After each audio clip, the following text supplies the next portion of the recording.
Yes, boy! Roman is the biggest bad guy character in professional wrestling. When's the last time you got laid?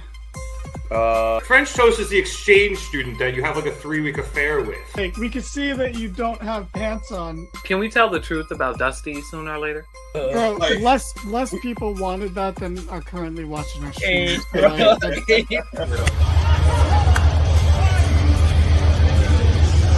And you know Vince, and you still think, are these true? It's like... Welcome to the Mark It Down podcast.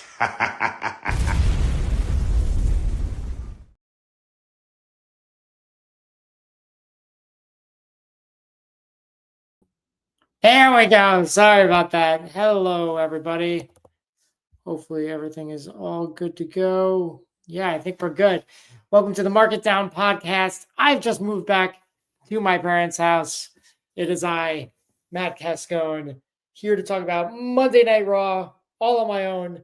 You know, the bare bones edition, but lots of energy, lots of yelling. Hopefully we don't wake up my dad. Tons of stuff to talk about, and we might even go over Survivor Series, which was 2 nights ago, a little bit as well. But let's get right into it. It's the fallout from Survivor Series, and we're starting the show off with CM Punk, the best in the world, or so he says. I don't know. I'm wearing a sweatshirt. What do you think? Anywho, Punk comes to the ring, and all I can say is WrestleMania season is kicking off early, and I kind of like it. You know, it's cool that he talks about everyone. It's like he joined the Survivor Series team, and he did it to kind of for Paul's sake, but also Paul Heyman owes CM Punk a favor. We don't know what the favor is. We wonder, are we going to find out tonight? I mean, the show is opening with a segment with CM Punk. He alludes to it, and he doesn't. I don't think he actually said WrestleMania. I should have went back and watched that video, but I wanted to come here and get to the nitty gritty with you guys. He kind of weeds around it. He talks about going on different roads, different paths, forks in the road, the Royal Rumble, the Elimination Chamber. He's talking about finding his way to WrestleMania without saying WrestleMania. And it's great. Before he can say WrestleMania, Seth Rollins comes out. And Seth is pissed. And kind of rightfully so. He's like, I should have dropped you as soon as you came back. Like, this is ridiculous. You look ridiculous. Personally, I think Seth looked ridiculous. He took off his jacket and he had one of those netted shirts. But this one looked especially stiff.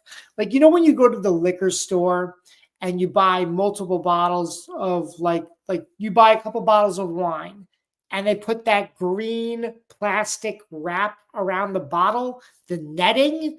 And I guess, I don't know what that's for. I assume it's so they don't bang up against each other, the bottles. Regardless, that's what Seth's shirt looked like, the green netting, though it was a brownish bronze kind of beige color. Regardless, that's what it looked like. It looked like the same material. It looked ridiculous, even for Seth. Him and Punk are jabber-jawing. It was, I liked it a lot. Obviously, Seth feels like he has unfinished with business with Punk.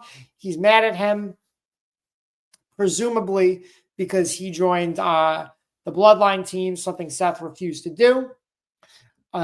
Punk specifically says 6 months ago you had a title, now you got nothing. Like, I'm not interested, in whatever you're selling. And you've been thinking about me for 6 months. I haven't thought about you at all.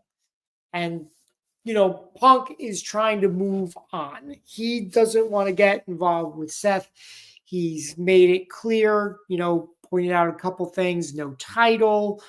He's moved on from his personal issues. He's got a direct path of trying to find success in WWE, presumably winning the Royal Rumble, presumably winning the World Heavyweight Championship, presumably winning the undisputed WWE Championship, presumably whatever he does, he wants to main event WrestleMania, and he doesn't think Seth fits into that equation whatsoever anymore. All kind of like true things. And this kind of reminds me of a scenario where a heel, not that either of these guys are heel, they're both baby faces, but in a scenario when a heel and a face are facing off talking, and a heel will say something very mean, very underhanded, very unnecessary. And what does the face do? They answer by punching the guy in the face. And that always seemed to be kind of like a bitch move, in my opinion. It's like, he said something you don't like, so you hit him. Like, that's not a very, heroic thing to do. When and not to get too political here, but like when a teenager berates a police officer and like calls him a nasty word, and like a police decides, oh, I'm going to arrest them, and in tune, beat them up a little bit. Is that heroic? I don't think so. Like, I think you gotta grow some thicker skin than that, and roll with the punches, so to speak, and not throw any of your own. But what I do like is that Seth is just kind of like, I want to fight you, and he shoves him. And I'm like, punching, kind of a bitch move. A shove, that's different. Punk fell to the ground, and Seth didn't immediately start like wailing on him. He's kind of like, I pushed you, you're on the ground, what are you going to do about it? And Punk gets right back up, and they kind of square off, and like Punk does like a weird kind of like move, and it was a little clunky, but then they start doing the whole rolling around and hitting each other. And Jay and Sammy come out. Jey Uso and Sami Zayn, who had seen Punk earlier in the night. They greeted him as he entered Monday Night Raw. Jay was I would say very happy to see Punk, or he was just pleased. Sammy was respectful and, acknowledged him, but he obviously was not like excited. Like, they're not boys. Anyway, they come out, they break it up. Jay is with Punk. They leave the ring. Seth is with Sammy inside the ring. Seth is jabber jawing on the mic, and he says something rude about Jay, and Sammy's like, whoa, hold the phone. Like, you say whatever you want about Punk, but like, you don't disrespect Jay like that. And I gotta say, if this was like the early 2010s, there would definitely be some sort of gay innuendo remark that thank God we don't do those anymore, because cringe to be. But like, Sammy is very protective over Jey Uso, a bromance, as one would I could think you could acceptably call it. And things now are getting more heated up. Now it's between Seth and Sammy. And Sammy's like, Seth is, sorry, two names with S's. I'm going to mix them up a bit. Seth is like, you know what? You're right. That was my bad. Like, I shouldn't have done that. But, Jay, like, he's family with Roman Reigns, and that's what this is about. Seth is pissed about this whole Roman Reigns situation with Punk involved and everybody involved. Who knows? Maybe Seth wouldn't have wanted to go back at Punk had Punk not teamed up with Roman Reigns at Survivor Series. I mean, maybe he would, but maybe it would come from a different place. Like, hey, you're the best in the world, and I'm better than I've ever been. And I want to have a match with you respectfully at WrestleMania, but it's not. It's turning into a blood feud. Bloodline, blood feud, what have you. Anyway, Seth is like, Jay's family, what's your excuse? And ooh, that hits hard. And Sammy makes it perfectly clear. He's like, hey man, like, we're close. Like, I wanted you for the Survivor Series team, the War Games team. I asked you twice. I wanted you. I didn't want Punk. I wanted you. And this is just, it keeps the layers here, man, the layers. Seth goes on about like, you're trying to get Roman Reigns is trying to get back his power and you're just helping him. Like, what are you doing? He's a tyrant. Like, I don't want that. And Sammy's like, well, you're the one who made him a tyrant when you hit him with a chair 10 years ago. The crowd's eating this stuff up.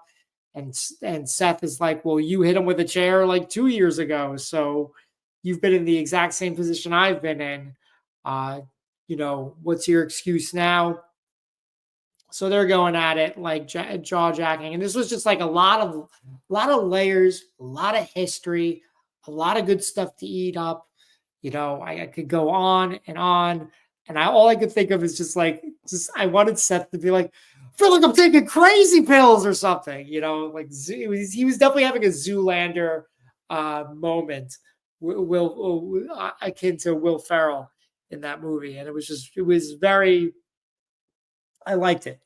Seth Unhinged is pretty fun. So anyway, they decide they're going to have a match later in the night, presumably the main event. We go off from that backstage. It's the Judgment Day. Liv Morgan is like, Finn, I thought we agreed we were done with Damian Priest. I forget what he says, but he takes a jab at Dominic in regards to that.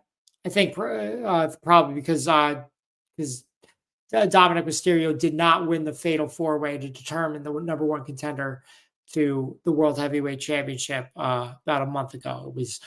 It was Damian Priest who pinned Dom in that match. So he's kind of giving him a hard time.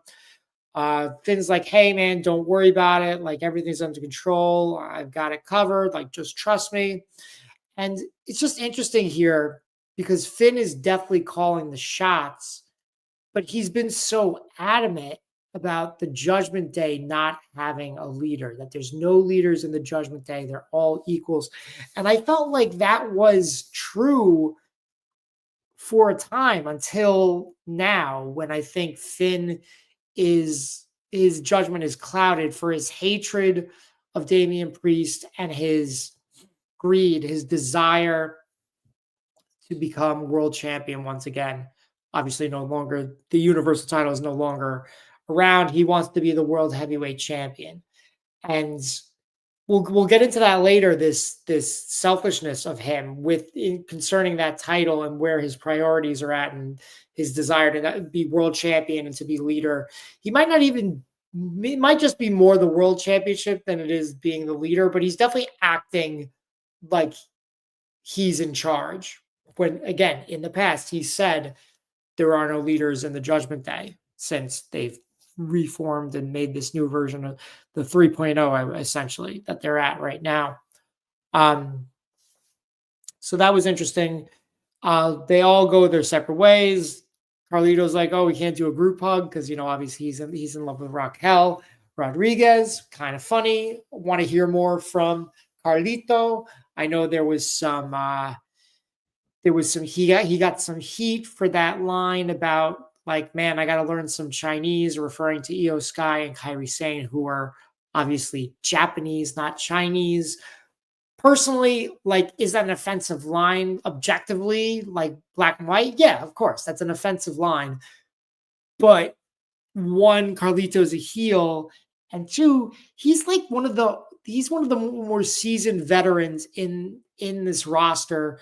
Not only in wrestling in general, like, you got the Finn Balor's who are very seasoned, but he was a main stay guy in the Ruthless Aggression era, like well over a decade ago, like 15 years ago, he was a mainstay in WWE. So he's been around the block. I feel like he can kind of get away with saying stuff like that it fits his character, that maybe he is not in this PC world we live in now. And I'm not giving him an excuse. Like, I don't want him to, like, just be saying stuff that are, like, not, approved, that are, like, offensive. I would just hope that maybe he gets written more like that and that these things get approved. Because I think I have really been enjoying Carlito. Was that my favorite line of his? No, absolutely not. But, like, I wasn't like, cancel Carlito. And I'm not even a big Carlito guy. But I think it fit for what he's doing and where he's at. And And I do think he's doing good work right now, and I want to keep hearing him talk. So hopefully we can get that going again. Maybe some more stuff with him and Raquel. It'd be fun. So Liv and Raquel go out to the ring. They have a match with Io Sky and Kairi Sane. Now I'm going to be honest. I watched Survivor Series. I haven't watched Raw in maybe 3 weeks. So I just assumed maybe Kairi Sane and not Io Sky, but Kairi Sane and Dakota Kai, maybe they got taken out. And that's why neither of them were considered for the War Games match. But maybe they weren't. I don't know. I just kind of was a little disappointed that they couldn't both be in War Games. You can't have 3/5 of the War Games team be Damage Control after they've already done this match as a team already. But still, just the fact that they weren't even like there just seemed odd to me. And they're just here tonight, 2 nights later. But I digress.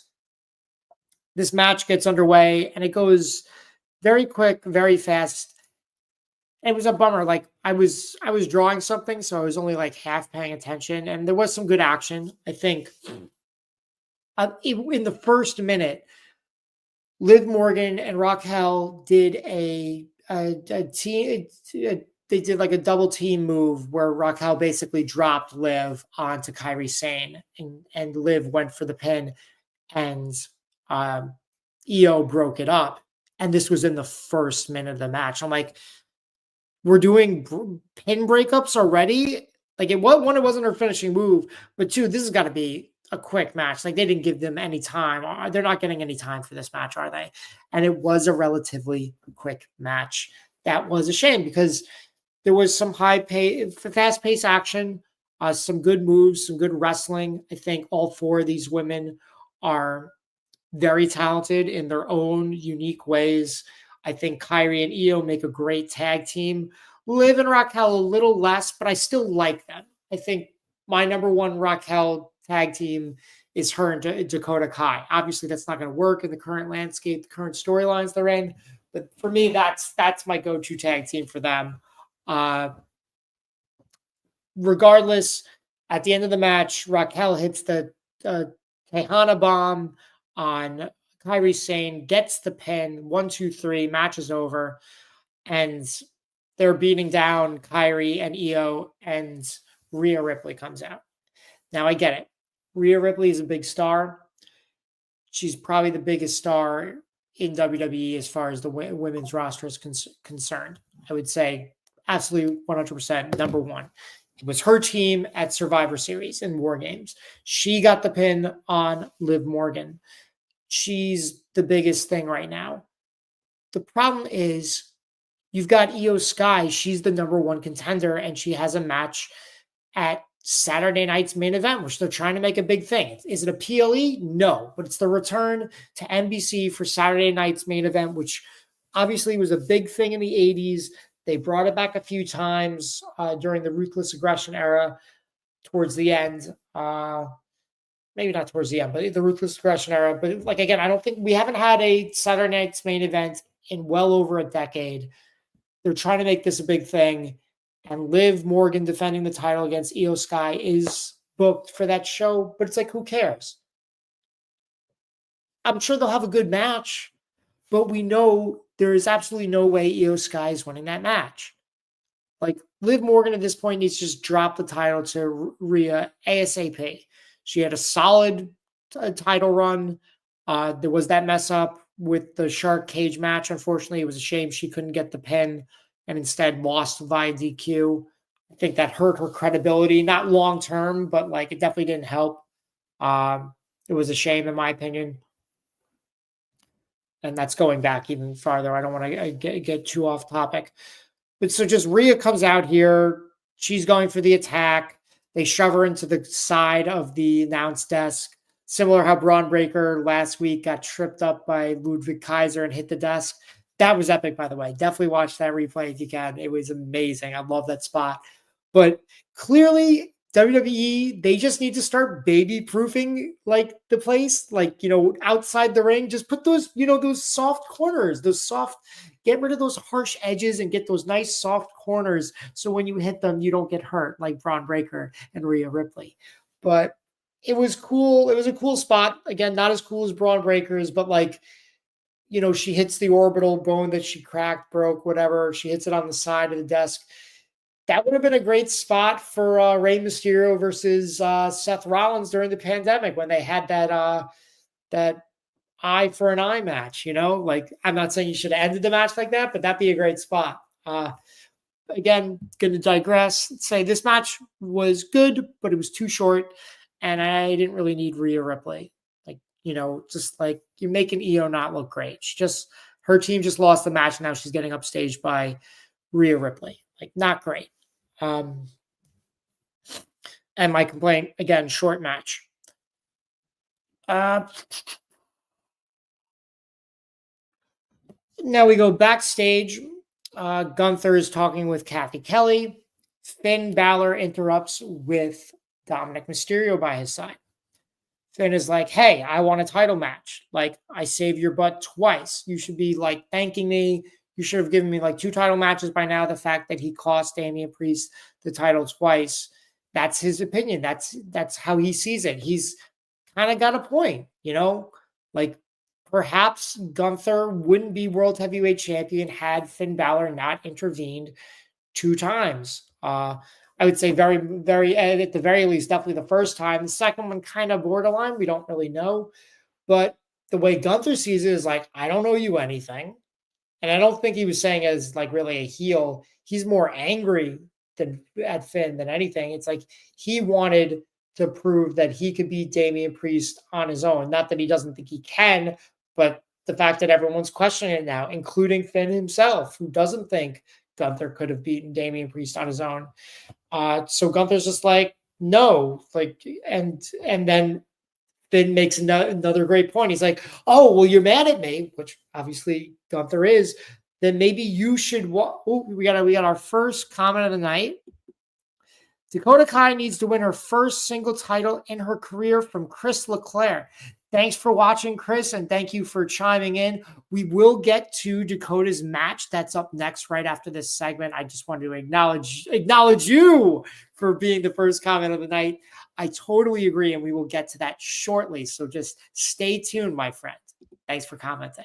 So back to Finn and Gunther. Finn makes a good point. He's like, you're mad at me, huh? Yeah, well, then you should want to match with me even more. And Dominic is kind of like in the background being like a little smart ass. And Gunther is just like, oh, like, what do you got to say, Dominic, huh? Like, you know what? Actually, Finn, Dom's done something you haven't done. He beat Damian Priest, if you remember, before the Fatal 4-Way #1 Contenders match the week before that. Dominic had a one-on-one match with Damian Priest that he beat Damian, just, though there was some distractions. And that's why he got to be in the #1 contendership the next week. So Gunther said, I have some pull around here. He's pissed off Finn now with that little jab about the Damian Priest thing. He's like, I've got some pull here. I'm going to talk to Adam Priest. I'll get a match with Dominic. And I immediately thought, okay, so Finn wants a title match with Gunther. Gunther doesn't want to give him a title match. And he says, I'll give a match to Dom. And my question immediately was like, a title match or a non-title match? Where are we going with this? Like, I feel like if it's a non-title match, Dominic would be like, no thanks. I'd rather just have the night off and hang out with my girlfriend who just won her match, and we can eat chicken nuggets. But that doesn't even come up. And we'll get to that later because it is a gripe I have. Now, Chris Leclerc, we're getting to the part you're excited about, and I am excited about too. We have the first match of the tournament to crown the first ever WWE Women's Intercontinental Champion. So this match is a triple threat qualifying match between Katana Chance, Shayna Baszler, and Dakota Kai. Now, if you're watching SmackDown, they're in the middle of their United States Championship tournament to crown the first ever women's United States champion. They'll do that. They'll have the finals at Saturday night's main event. This is, and we'll get to Dakota Kai specifically soon. I promise. I just wanted to harp on something.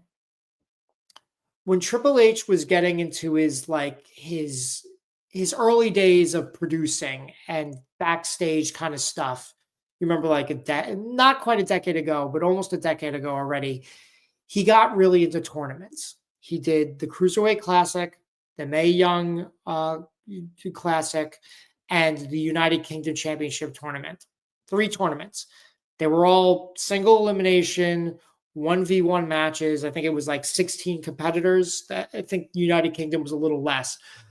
Or might have even been 32. Regardless, doesn't matter. It was very standard, and they were successful. You know, they had their ups and downs. They had their good points, their bad points. We'll get into that another time, but I just wanted to paint that picture that Triple H was into like championship tournaments that were 1v1 or tournaments that led to at least a number 1 contendership in the Mae Young tournament bracket. Did they get number 1 contenderships? I don't remember. It doesn't matter. Now, in the past, since Vince McMahon is left, it feels like everything is a triple threat qualifying match. Don't get me wrong. I like a triple threat match. It just seems weird that we're doing it so often. You remember the first thing they did was they wanted to have a United States Championship match, and they wanted to find a number 1 contender. So they had 2 triple threat matches on Raw, and then a singles match, and then they got the title match. They've done Money in the Bank qualifiers as triple threats. They did triple threats for this tournament, the SmackDown US Championship tournament. I like triple threat matches, but they don't all have to be triple threat matches. And if it's just to get more people on the card, more people action, you have other options. You could do a fatal 4-way. You could do just 1v1s, and then all the losers get into a battle royal, and that fills the last spot. And that's what I will give credit to AEW. I think they're doing more interesting tournaments, whether it's people getting a bye round for their placement in the rankings. You got the Continental Crown Championship tournament that they even changed the formatting this year, like the 2 blocks. You can't just do a bunch of triple threats. It's weird, it's boring, it's lame. It's especially lame tonight, not because of the actual match, which I'm getting to, Chris. Please, I appreciate your patience. But it's just a boring setup, especially Raw and SmackDown are supposed to be competing against each other. They've told us this before. If SmackDown's halfway through their tournament already, and Adam Pearce, you're going to do a tournament for the IC title, why not take it up a notch? Be like, SmackDown, they did triple threat matches. Well, here on Raw, we're going to do fatal 4-ways. That way we get even more competitors and more action and more opportunities. And I get it. Like, they're just trying to run through TV. They can't like cherry pick every little thing here. But hey, this is the Market Down podcast where we are going to take the time to cherry pick every little thing. But let's get into the match. First comment, Chris Leclerc says, I want to see Dakota Kai versus Lyra Valkyria for the Women's Intercontinental Championship in the finals. They are on different sides of the brackets, Chris. I think that would be a good one, and they might want to use Lyra because she's not really doing much lately. She kind of had a strong start on the main roster, being in like some high-profile matches. Not necessarily always winning, but at least being like she's been on a PLE this year, at least one, the King and Queen of the Crown Jewel one. So I would say that's definitely an option. I think they might try and go with the people that have been here a little bit longer. I have a feeling it's going to be Dakota Kai versus Zelina Vega. I think another option is definitely Dakota Kai versus Kairi Sane. Have the two Damage Control members go one-on-one. I would like to see that. We never got to see Kofi and Xavier go one-on-one in the King of the Ring tournament that Xavier won. That was a weird one that a lot of people were like, if Xavier is going to like cement himself as King of the Ring, it'd be cool to see him, maybe squeak one by on Kofi Kingston. But I digress. Chris, that is definitely an option. I would not mind seeing that in the final. I'm not sure. Again, I think I might prefer to see Zelina Vega, but I would be fine with either one. As long as Dakota Kai wins. That's what I'm going for. Back to SmackDown, I've been saying it from the start, like since they ever announced that they were doing mid-card championship titles for the women on both Raw and SmackDown. I was like, give one to Dakota Kai, she's on Raw, and give one to Chelsea Green on SmackDown. That has been my wish. We'll see what happens. We're getting closer to the U.S. Championship finals than we are the Intercontinental Championship finals. But let's get into this match. It was fast-paced. I did find it interesting that we had not only did we have two women's matches tonight, that's two women's matches on a 2-hour show. Like, good for you. But they were in a row. So we had two women's matches in a row, which I don't mind. I just thought that was interesting. And this one definitely got more time than the tag team match, thankfully. A lot of hard-hitting action. Shayna Baszler, she hit a couple hard knees on both Dakota and Katana. It was a lot of fun. Let me see. Did I write any specific notes? I should have, because there was a lot of cool spots. There was some topes, some over-the-top dives. There was a great sequence. I think Dakota Kai was in the corner with Katana Chance, and then Katana Chance jumped off of Dakota onto Shayna. Shayna caught her. Shayna countered, then Katana countered. And it was just a lot of good movements that didn't feel clunky at all. All these women worked really well together. And they say that a triple threat match is the hardest match to pull off. I definitely want to rewatch this match. And I probably wouldn't. Maybe I'd write some more notes. I don't know. But it was really good. The closing moments were Dakota Kai was going for her finisher. She gets them up on the fireman's carry. It's kind of like a GTS, but she does a Pele kick instead of the knee. So she went for that. Shayna countered into her curfew to clutch. Dakota ends up rolling out of it. Katana does a 450 onto Shayna. Then Dakota grabs Katana and does her Pele GTS move, whatever. I don't know what she's calling that, because I wasn't aware that was her finisher. That must be new, because I know she was doing the running kick, and then she was doing the scorpion. It's kind of like a destroyer. That was her finisher for a while, but I guess she's picked up a new one. Again, I haven't been watching Raw recently, so that might have something to do with it. Oh, Chris, we're about to disagree. We're about to have some issues here. Chris says, I don't think Chelsea Green beating Bayley. I think anything's possible. Open your mind to the possibilities, Chris. I think we are getting Chelsea Green versus Michin in the finals for the United States Championship match. I think Chelsea's going to win. She's going to get that win back from Michin, who beat her in the dumpster match. This is long-term storytelling, my friends. Bayley beating Chelsea. That's heresy, my friend. Hope you like that Office reference. So Dakota Kai wins the first qualifying match. I couldn't be happier. Like I said, really good match.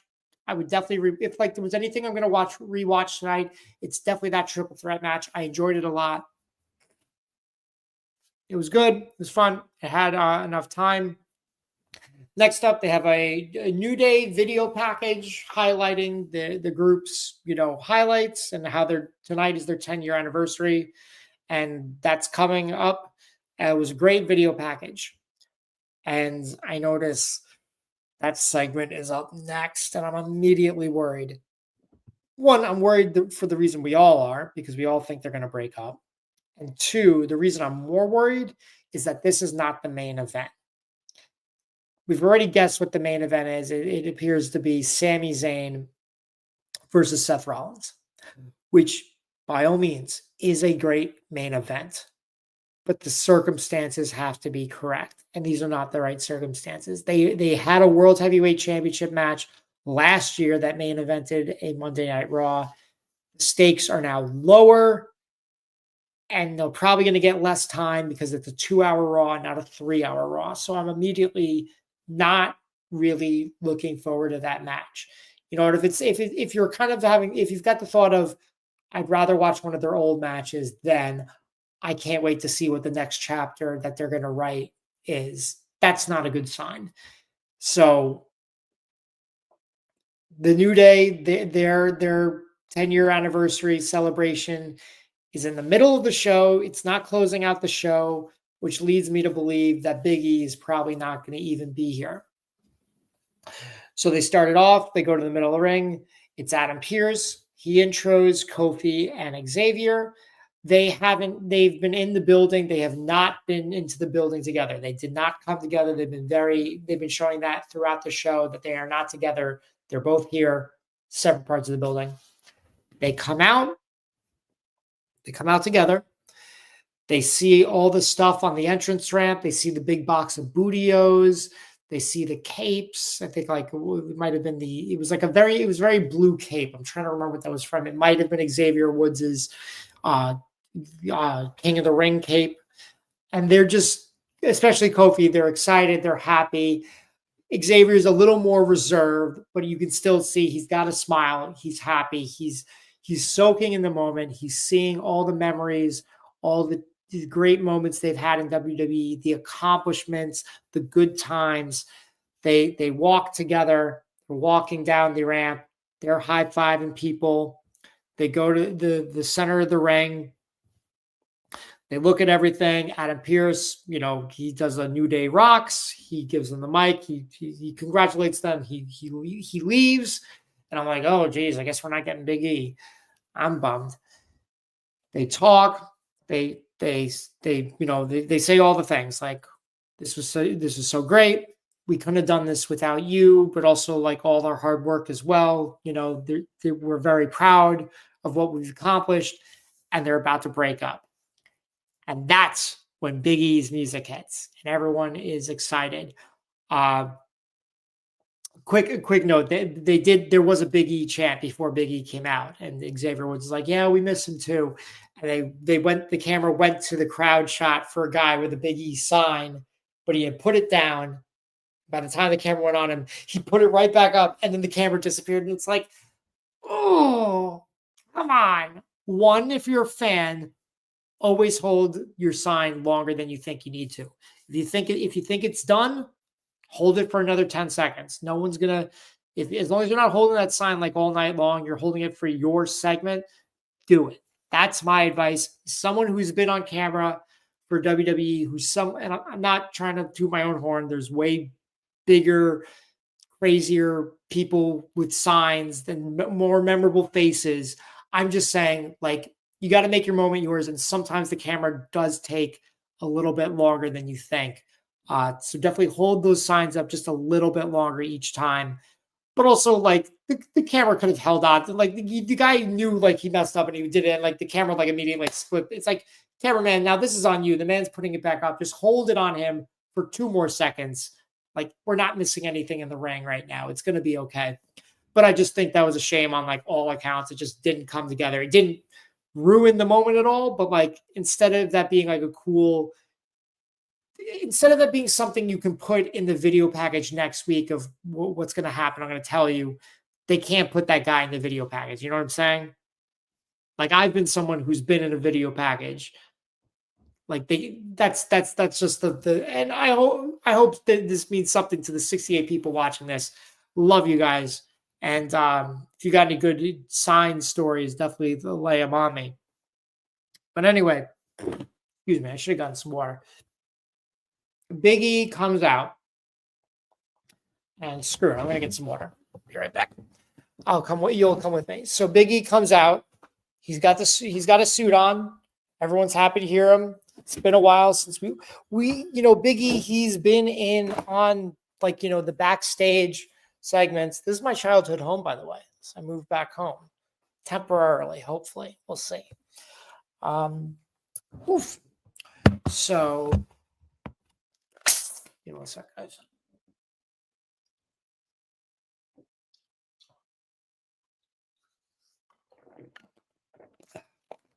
Appreciate your patience. Much better. Big E comes out. He's been in WWE this whole time. Like, obviously, he broke his neck in March of 2022. I believe Wade Barrett if I heard him correctly, I believe he said 4 years. And I'm like, it has not been 4 years. Though he might have been referring to Monday Night Raw specifically, because they were on SmackDown when he broke his neck. So maybe that's what he meant by 4 years. He hasn't been on. Regardless, doesn't matter. Big E hasn't been on WWE television programming Raw or SmackDown since March of 2022. He always does the backstage segments. Sorry, that's not correct. Not backstage segments, but he does the panels. He does the panels for before PLEs, interviews afterwards, live appearances, media. He does all those things, but he's obviously not competing. He's not medically cleared, and he hasn't even been, ringside for stuff. And we'll get to that because that's important. It's 11/11, guys. Make a wish. I wish that I get to go to Saturday night's main event. We'll see if it happens. Got some stuff in the works. It may happen. It may not. We'll see. But anyway,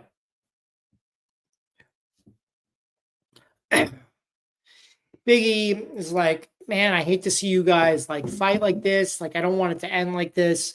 That's why, I'm going to come back and I'm going to manage you guys. And I'm going to be cheering you on each and every week. And the crowd is into it. The crowd is happy. We got a comment here. Big E in return soon with the prayer hands or the clap hands, the prayer hands from Mr. Penguin, Mr. with 2 R's, Mr. Penguin. Thanks for chiming in, Mr. Penguin. I hope so. We all hope so. My co-host, James, who's not here with us tonight, he had suggested that Big E should be a surprise return at WrestleMania last year at 40. Well, this year, WrestleMania 40, WrestleMania XL.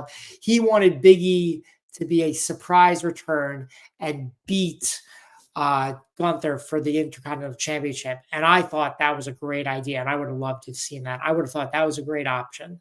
That didn't happen. And as far as we all know, Big E's still not clear to compete. But I do find that interesting, the fact he wants to manage them. We've had guys who, again, in the old days, but regardless, we've had guys who can't compete anymore who manage. I mean, look at the great Bobby the Brain Heenan. He had a very, very bad neck. I mean, we all know if you don't know, the Brian Pillman, the loose cannon character he came up with in WCW, one of the first, if not the first thing he did as the loose cannon was when he rolled to the outside of the ring. He went up to Bobby the Brain Heenan and freaked him out by touching his neck. And Bobby had a very strict, do not interact with me physically whatsoever. I have a bad neck. We got another comment from Mr. Penguin. Let's see. Random, but let's see if Ricky Starks comes to WWE Royal Rumble soon. I don't think they would debut him in the Royal Rumble, Mr. Penguin. Personally, I don't think it's a bad idea. I just don't think that's how they want to introduce him. I think they would want him to go to NXT, personally. I'm still hoping for Joe Hendry at Royal Rumble. I think that's a whole nother conversation, but I think it's just wild that Joe Hendry isn't the TNA World Championship, and why not get TNA World Heavyweight Championship, World Heavyweight Champion in the Royal Rumble? I mean, we got women's world champion, knockouts world champion, Jordan Grace last year. What's the difference between the men and women's championships? Unless you hate women, then there's a difference, isn't there? See, now I'm turning the table on my audience. True, just say his name and he'll appear. I believe in Joe Hendry.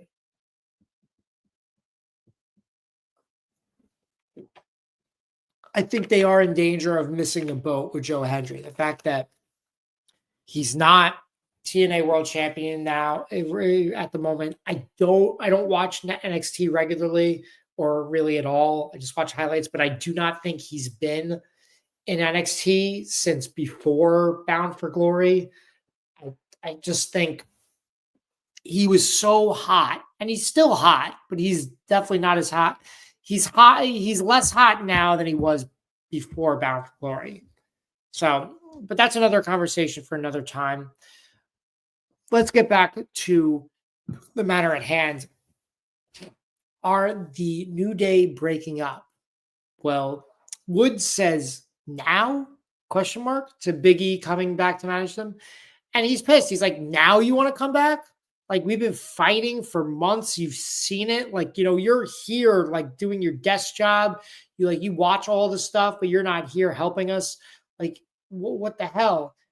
And Kofi Kingston agrees with him. He's like, yeah, like, you want to come back now? Like, where were you the past years? And Big E's like, I broke my neck, guys. And they're like, so what? Like, Stone Cold broke his neck and came back. Edge broke his neck and came back. Kurt Angle came back after breaking his neck. And they all got surgery. You didn't even need surgery and you still couldn't come back. Like what the hell? And Big E's like, man, I'm going to the doctors and getting MRIs. I'm trying to get cleared.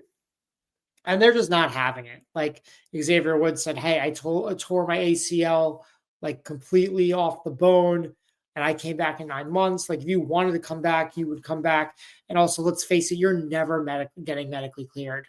Like, so the New Day, 1/3 of them, I guess, broke up. Like, they essentially kicked Big E out because they do one of those, you son of Dylan, you son of a bitch. They did one of those at the end. Xavier Woods and Kofi Kingston. And I got to say, this segment I thought was a dud. It had its moments. It had parts where I'm like, ooh, what's going to happen? There was potential. And I think they knew it was going to be a dud too. Or at least they weren't confident in it. Because if you were confident in this, why wouldn't you book this as your closing, statement, as opposed to having just a random match between Seth Rollins and Sami Zayn? Like, we'll get to that main event match, but for me, yeah, this was a dud. This was a dud, and it was unfortunate.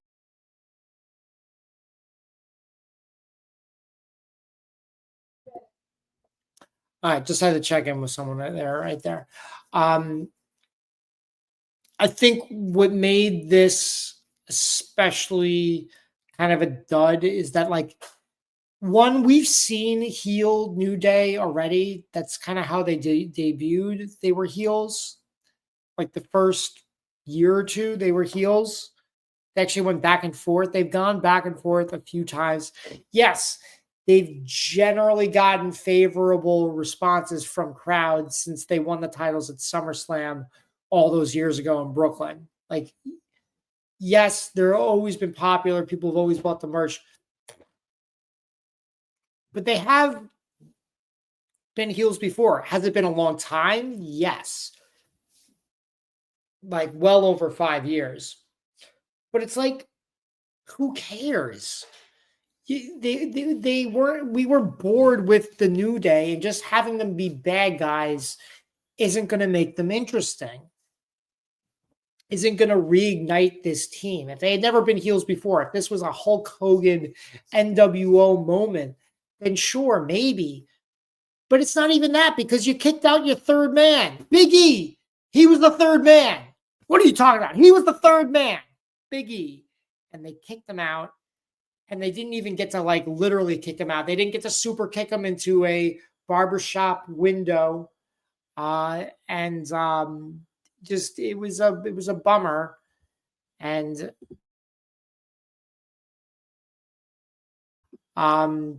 it's just like it was just a dud. I would say maybe Big E walks off, or maybe they walk off and Big E chases after them, and we see a backstage like video, and you could film it beforehand, and somebody attacks Big E where it's like staged properly, so you have zero chance of hurting him because it's not in the ring. Nothing can go wrong. You don't have a situation where like Chris Jericho and Shawn Michaels do that thing where Chris Jericho is supposed to go for Shawn Michaels ducks, and Chris Jericho accidentally punches Shawn's wife, and that was all planned. But when they actually did it, like Chris Jericho ended up connecting like way too well with Shawn's wife. Thank God she ended up being okay, but like still, he legit punched her, and it was like, yeah, I didn't want you to legit punch my wife. I feel pretty bad about this. And she's like, hey, I'm a badass. I can take it. And everything was okay. But like, she's a perfectly healthy woman. She doesn't have a broken neck, So I'm just saying, if you had done something backstage, you could have worked with your camera angles, to be as safe and take as many takes as you want, to have something where like they're arguing and like Big E gets like punched or something like that, or takes a chair shot, anything. Because just having Big E walk away, essentially getting kicked out of the group, but like not really. They didn't say like, we're done with you. It was just kind of like, they said it without saying it.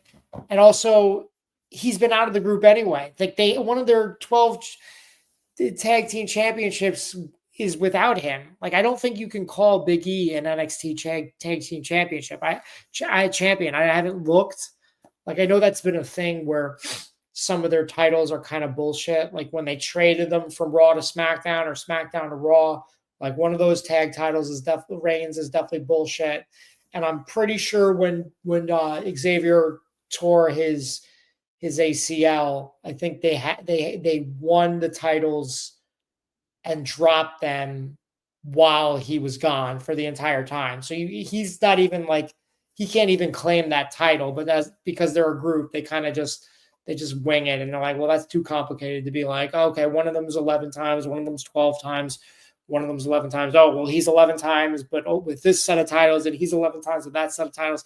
Like, I get it, but like, it just, and I know I'm kind of going like off base here, but this was a dud, and this kind of took me out of the show. I'm not going to lie. Next up. Ooh, here we go. What do we got?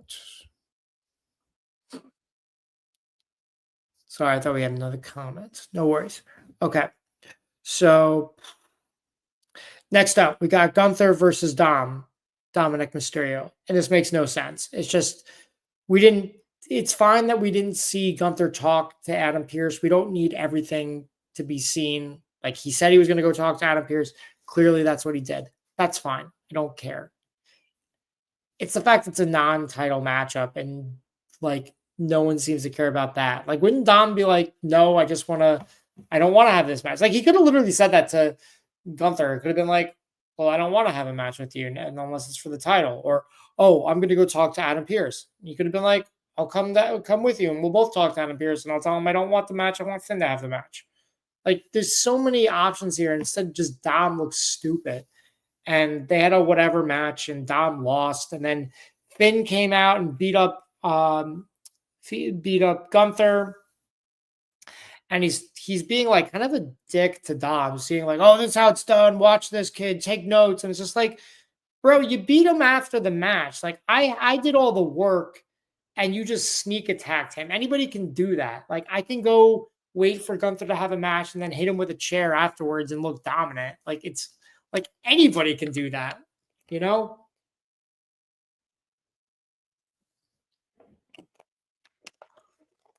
not necessarily going to work, but everyone can do it.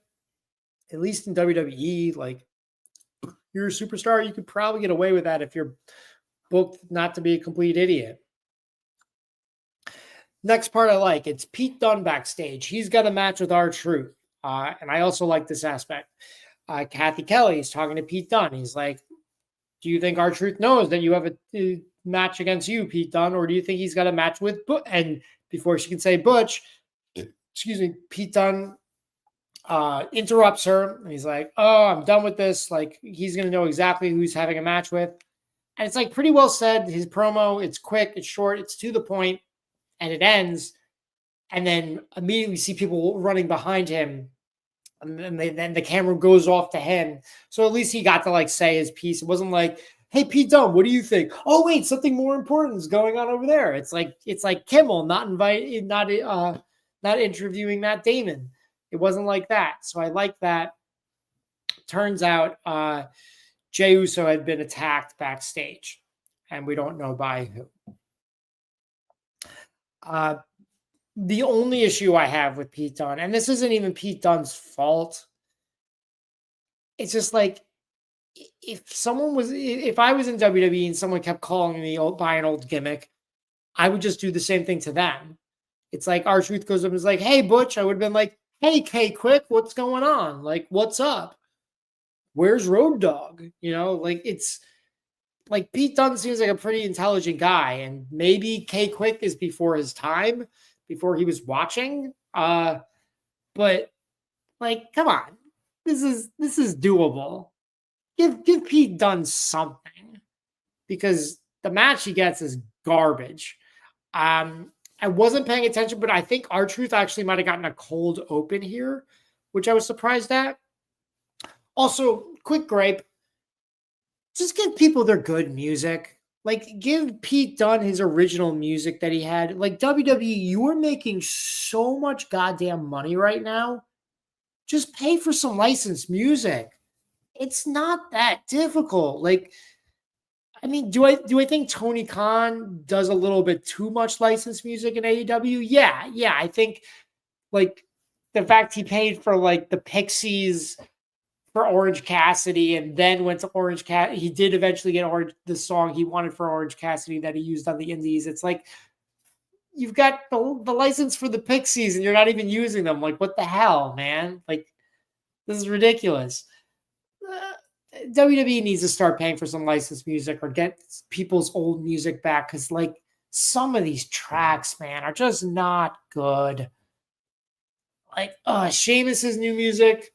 By the way, if you watch Survivor Series, I'll get into that, but the triple threat match was fun, and I hate Sheamus's new music. It's worse than his second theme, the replacement for see the words written in my face because I believe. Whatever that name of that song is. Maybe the words written in my face. Maybe that's what it is. I don't know. I've sung the song on the podcast before, like the entire thing. I'm not doing it tonight because my mom's in the other room and my dad's asleep. But anyway, Pete Dunne and R-Truth have like the shortest match ever, with a dumb roll-up win by R-Truth. Like, this is his new thing. It also looks like he's like missing even more hair. Like I don't know what's going on. Like, he's got like the braids, but it also looks like he's doing the thing that what was that guy's name? The wine guy, the not the concierge, the God, what the hell was his name? He was a 24/7 champion. The black guy. He was Carmella's wine guy. What the hell was his name? Reggie. Yeah, like, you know how Reggie had like his like hair, like it was like shaved up to here. Like, it looks like that's what R-Truth is doing. Like, it looked like he had maybe like 3 braids, but like there was like so much less hair. I mean, the man is like in his 50s. If he's losing his hair, like, hey, you had a great run, but maybe like just shave it all off. I don't know. It was distracting to me. Again, maybe that's a thing. Like, wrestlers with weird hair has always been a thing. and maybe that's what he's going for. But I was definitely like just questioning it in this very short match. Regardless, the crowd is kind of calling Pete Dunne butch. They're not doing a great job, but they are heckling him, and he's getting involved. But this just didn't work. It's not like there was not a single butch sign out there. I would have just put in a plant for this. Yeah, do you have to pay for them? Yeah, but at least it gives you something. It gives you a little tighter story that doesn't look so goofy. Like, and by goofy, I mean like Pete Dunne looks like an idiot for like being distracted by barely anything. You know what I mean? Again, if it was a hot crowd with the signs and everyone chanting Butch in unison, instead it was just kind of like, Butch, Butch, Butch, and like showing crowd people that are they might be saying Butch.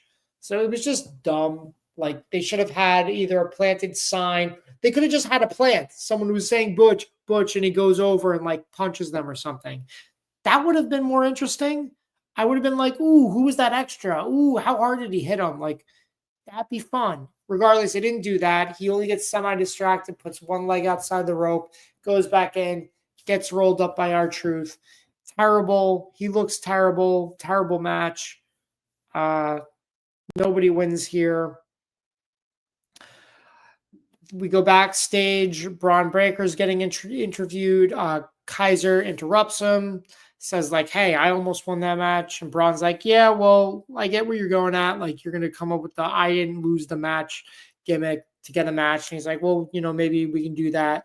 I get that you're trying to get out of sorry, so many names. Gunther's shadow. And let's face it, like his stock is depleting. It's like worse than ever, which I don't really buy. But I guess he did just get beat up. So whether you want to call it a, sneak attack or whatever, if you're the man that's down, I guess that makes your stock lower. I guess. I don't know. The guy did win the match, and he's still champ. Regardless, maybe they're going to revisit that. They said that Sheamus had a cracked rib. Pierce is like. They go backstage to a different segment. Pierce is on his phone. He's just like, it looks like he's like deleting like nudes or like he's deleting like suspicious texts or people. It was really funny to me. Like, I'm just like, what's he deleting? Like, what's he doing so much of? Is that mine or is that Dad's? Does it have the hood?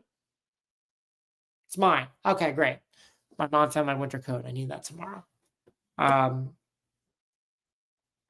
So it was just kind of funny. Sammy comes up to him. He's like, what happened? He's like, oh, Jay got attacked. And he's like, who did it? And like, Adam's like, who do you think did it? Like, which is kind of like, Adam, you're the authority figure here. You should not be like stirring the pot. And Seth is, sorry, did I say Seth? I mean, Sammy's like, you know what? I know exactly who did it. I'm going to go kick his ass right now. Obviously, he thinks Seth did it. Then Finn goes up to Adam Pearce. He's like, hey, I want my match with Gunther. And like, he's like, that's a joke. But you know what? Gunther is like furious at you. And he's actually going to give you the match. You're going to get your title match for the Gunther versus Finn Balor for the World Heavyweight Championship at Saturday night's main event. But you should really be focusing on your other championship. And it's just like, what? He's completely forgetting that he's a tag team champion currently. And that's what I like doing full circle here. We're talking about Finn's selfishness. This guy wants to be world heavyweight champion so bad, he's forgotten that he's a current tag team champion. He's tag team champions with his protege. I mean, like, who gets to do that? That's pretty cool. Even if they're having like a really shitty title reign, which I think they've had for like almost 3 months and have only defended once, which is nuts. But that's the whole thing with the tag team division. Like, it's definitely something, if I ever get to do if I ever get to be at a press conference and Triple H is taking questions, I'd be like, hey, how come you split up the tag titles at WrestleMania and neither have been defended on a PLE since? What's up with that? Where's the focus on the tag team scene? I think they should just give them to the War Raiders. Like, at least they're an established team. You could bring them back into dominance. They were the most dominant NXT champions of all time, one could argue, considering the fact they beat every team available and they left NXT and dropped the titles. Like, they're just like, okay, we're going to the main roster. None of you can beat us, so you guys can just fight each other for the championship. We don't care. Like, you couldn't beat us, so it doesn't matter. And it's like, that's brutal, but true. They also won the Raw tag titles after that. So they have had success on the main roster, but I digress. Hey, Daniel Berry Sports Highlights. Hey, everyone. Happy Monday. Happy Monday to you, too. Highlighting Monday Night Raw here. We're almost through. How long have I been talking? An hour and 5. Not bad. Okay. So we're getting that match. And again, Finn is being very selfish by not, he's not at all worried or concerned or focused on the tag titles that he possesses, that he's one half of. He's singular focus seems to be the World Heavyweight Championship. And, you know, I guess Damian Priest is what would I say? He's a bonus. He's an added bonus, getting to beat him up again. Seth and Sammy have a fine match. It's fine. These guys are pros. They're great, but there's really not a lot of mustard behind any of this because, you know, it's a nothing match. It means nothing. There's no stakes. It's just a match they threw on to be like, hey, here are two big stars. They're having a match together. It's like, okay, Seth's 5-1 against Sammy already. We know Seth's winning this match because they clearly want to make him look strong for Punk. I don't think they have a direction for Sammy for Mania. I really don't. I think at this point, Sammy will be lucky to be on the card. He'll probably be in a multi-man match. Like, maybe they'll do him and the Usos versus another trio, or they'll have a ladder match for the mid-card title with a lot of people in it. That'll be Sammy at Mania, which is a shame because he's great. He's one of my favorites, has been since 2010. Well, technically his mentor, El Generico, but I won't go down that road. Anyway, really nothing to say much about this match except the ending is Sammy grabs a chair. He's like, I know what you did. I know what you did. So it's like, I didn't attack Jay. Maybe Punk attacked Jay, which makes no sense, but whatever. Like, but it also makes no sense that he thinks Seth did it. So he puts the chair down, and Seth gets the 1, 2, 3 with a roll up. You just had 2 matches in a row end in roll ups. One was an R-Truth match that was about 2 minutes. And this was the main event, which was probably 10 to 15. You can't have 2 matches in a row and in a stupid finish like that. Come on. Like it's almost as bad as doing a roll up in a DQ. Like, it's bad. I will say I liked what Seth said to Sammy afterwards. He said, I love your heart. I love your heart, but you got to start using your head. And I think that makes sense. I think Sammy, that's always been an issue with him. Like, you could say his triumphs have always been because he's like the heart and soul of the WWE. You could say that. You could absolutely say that. But I think a lot of his downfalls are when he's not being smart. Like when he lost the NXT Championship to Kevin Owens, this match, and other instances that don't really come to mind at the moment. Seth leaves. Sammy's in the ring. A huge dude in a hoodie hits a Claymore kick on Sami Zayn, takes the hoodie off. Drew McIntyre is back. We haven't seen him since his bad blood loss against CM Punk and Hell in a Cell. Should be interesting. What's his game? What's his angle? What's he want to do? I think he wants to. He's probably the one who attacked Jey Uso. I think that's heavily implied. I think Drew really hates CM Punk. I think he really hates Roman Reigns, ergo the original bloodline. So we'll see where that goes. Roman is on SmackDown right now. Drew is on Raw. They say they want to get Roman for the Netflix debut in the new year. Who knows if that's continuing or they just want him for the first episode? I'm not sure. I don't know if they're going to run back a rivalry between Roman and Drew. I also don't. I think it's even less likely we'll do Drew versus CM Punk. But I think we're due another Drew McIntyre beating Sami Zayn, which is a shame. Again, Sami's just going to get lost in the shuffle. He's just becoming another guy, which is a shame. I think you give this guy the ball, you give him direction, you give him something, he can be so much more. And I think he should be world champion. He should have been world champion already. But I digress. Anyway, that was my Raw review. Any last notes? I covered a lot. Definitely went into some tangents. We talked about triple threat matches opposed to Triple H's earlier tournament works. We'll see if that continues to be a thing. Anyway, this is the Mark It Down podcast. You can find us on Facebook, X, Instagram. I run the majority of our Instagram page. So if you like that stuff that we're posting on our stories or posts or reels, that's me. We're also on TikTok as well. Sometimes I recycle the stuff on Instagram onto TikTok. Sometimes it's original stuff. But the Instagram is mostly me. My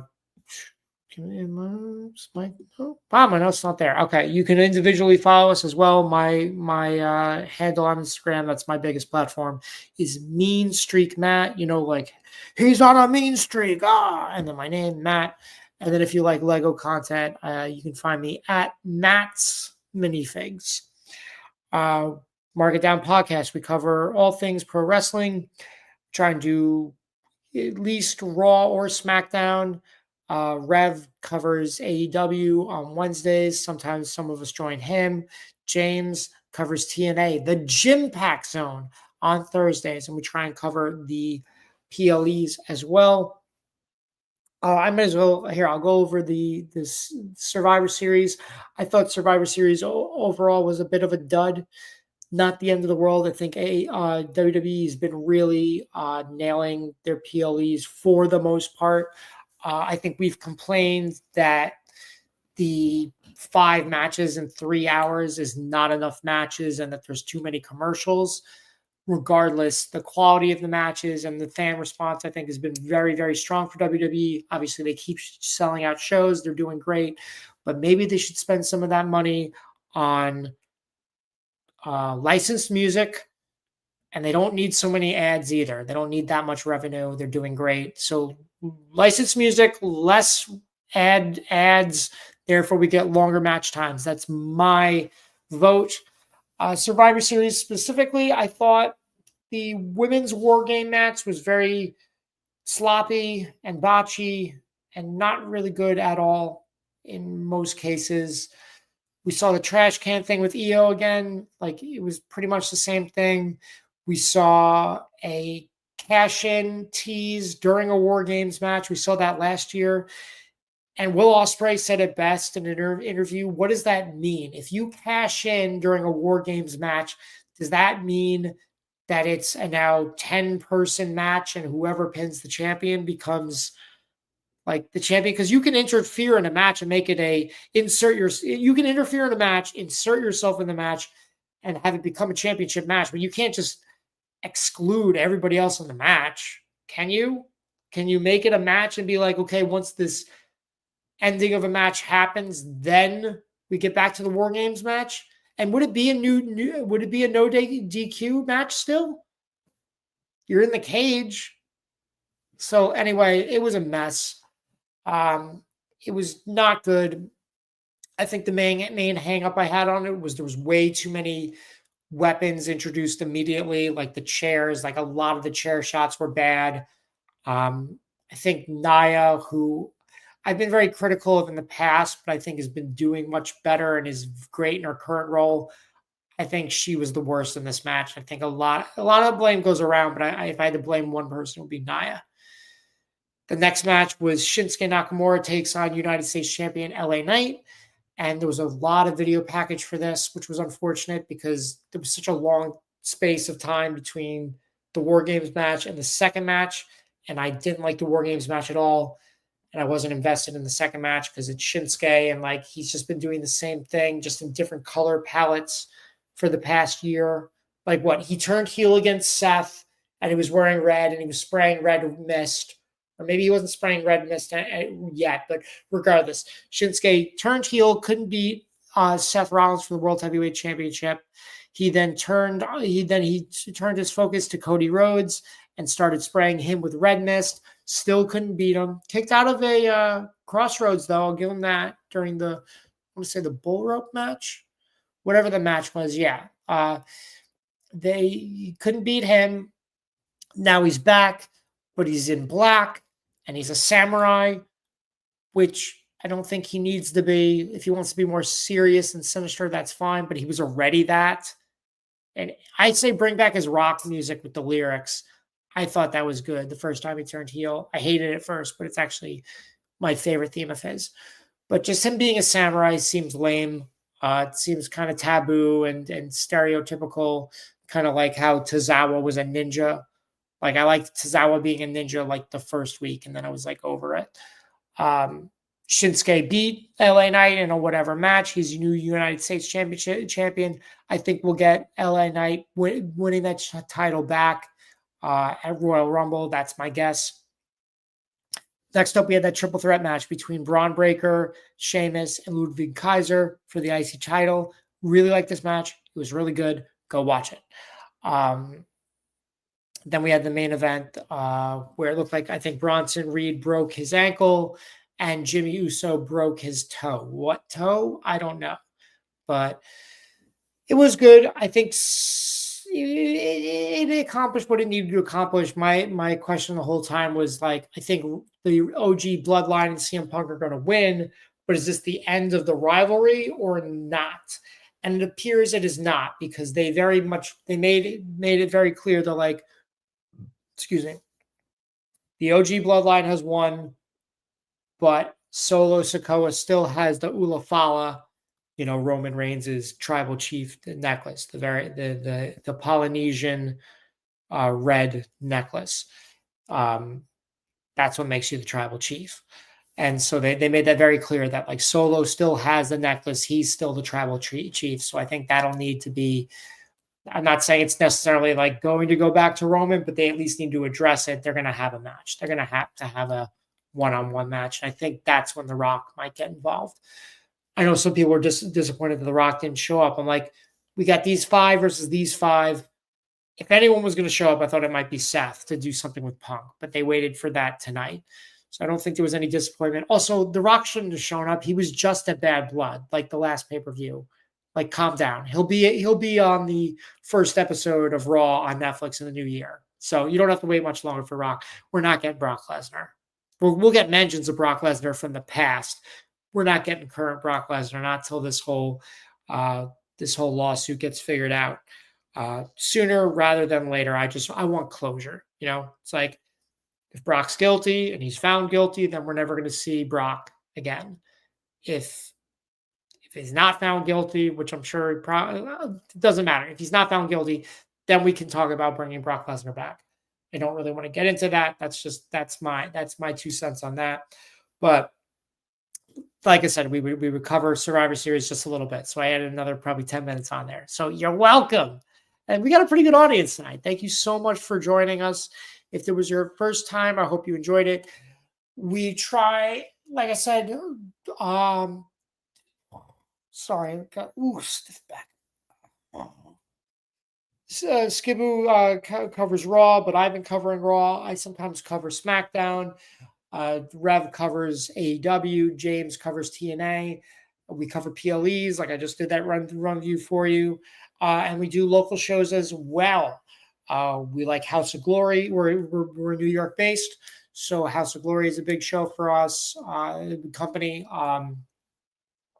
We've also been covering MLW when they come to town. Major League Wrestling. They have great shows, very affordable prices.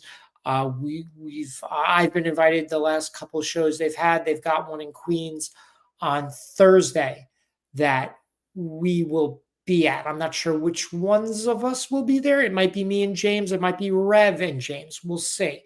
We're deciding who's going to cover that as well. Hopefully we can get maybe we'll get some interviews. I don't know. We'll see what happens. We get to ask Janai Kai a question. Not the last show I went to, the one before that.